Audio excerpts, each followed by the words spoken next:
significative. Alors, vous avez dit justement, pour corroborer ce que vous venez de dire, on n'a pas soigné les gens. Ah, c'est un choix qui a été fait, On effectivement. n'a pas soigné les gens. C'est-à-dire que vous affirmez que des médecins ont tué des patients, s'ils n'ont pas soigné. Non, gardez vos déductions pour vous-même. Mais ce ne et sont pas pour moi. des déductions. Si, vous faites des déductions. Ce que je vous dis, globalement, quand on dit aux gens, si vous êtes malade, restez à la maison et prenez du Doliprane, on ne soigne pas les gens. Voilà, point final. Après, les déductions... Donc on risque de les tuer. Ils risquent de mourir, en tout cas. Oui, on risque de les tuer, les médecins qui prennent ces décisions. Que les gens meurent ou que vous les tuez, c'est un point différent. Moi, j'assume très bien ce que je fais. Chez moi, les gens que j'ai soignés, il y a 0,5% de mortalité, c'est la plus basse au monde. Vous avez dit aussi, pardon Didier Raoult, vous avez dit aussi, ici à Paris, on comptait les morts, moi je comptais les positifs. Vous l'avez dit. Oui, c'est vrai. C'est vrai ? Mais les statistiques... n'est-ce pas insultant quand même à l'égard des soignants d'Île-de-France, des familles de victimes? Je vous pose franchement, ça a choqué. Vous comprenez que ça a choqué? Mais vous croyez, alors je vais vous dire, allez-y, ici à Paris, je ne viens pas souvent. Oui, mais ici, tant mieux. À Marseille, je suis extrêmement populaire. Mais je ne savais pas comment les choses ça n'a rien à voir, ça. Si. Donc vous croyez que les gens... Vous croyez que les gens... C'est pas la popularité qui soigne, Didier Raoult. Non, c'est moi qui soigne. C'est pas vous non plus qui soignez. Vous avez déjà soigné quelqu'un dans votre vie? Moi, je suis pas vous avez sauvé quelqu'un dans votre vie? Non, alors calmez-vous. Calmez-vous. Non, mais Didier D'accord, non, écoutez, calmez-vous. Non, mais donc m'expliquez pas la médecine et m'expliquez pas ce que c'est soigner les gens.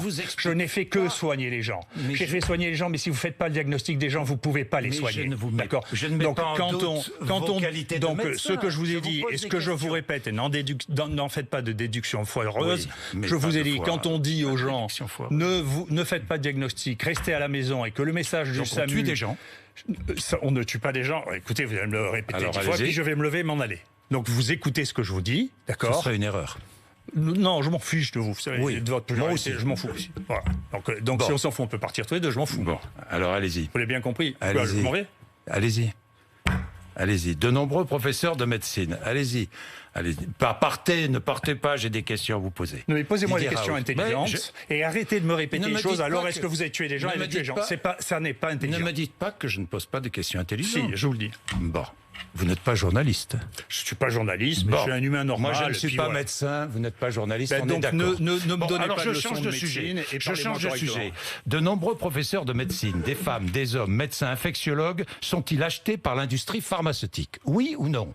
Non, mais vous posez des questions qui sont trop simples. Je suis désolé. C'est pas acheté. Est-ce qu'ils ont des conflits d'intérêts? Est-ce qu'il y a des conflits d'intérêts? C'est évident qu'il y a des conflits d'intérêts.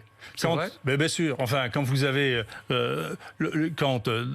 les objectifs de l'essai majeur étaient de faire exclusivement du Remdesivir, alors qu'on savait exactement au même moment que le seul qui avait fait la preuve de son efficacité, c'est l'hydroxychloroquine, et qu'on ne parle absolument pas de l'hydroxychloroquine dans les essais thérapeutiques mis en France. Pourquoi ça? Parce que c'est un laboratoire, Gilead, qui fabrique, qui propose ce traitement? Oui, c'est le médicament de Gilead. Ouais. C'est pour ça.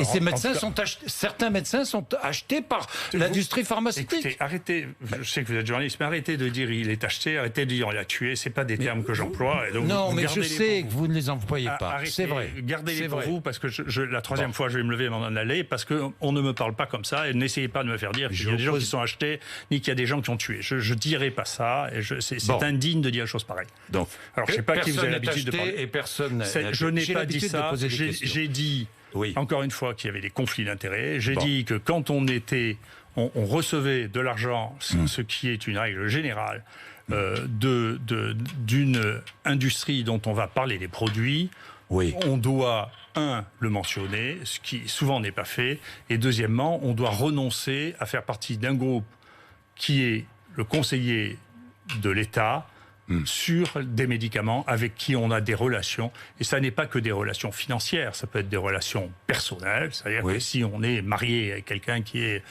directeur de l'industrie pharmaceutique, eh bien, on n'est pas qualifié pour parler de ça parce qu'on a des liens. Et vous avez d'ailleurs justement parlé de conflit d'intérêts en débutant hier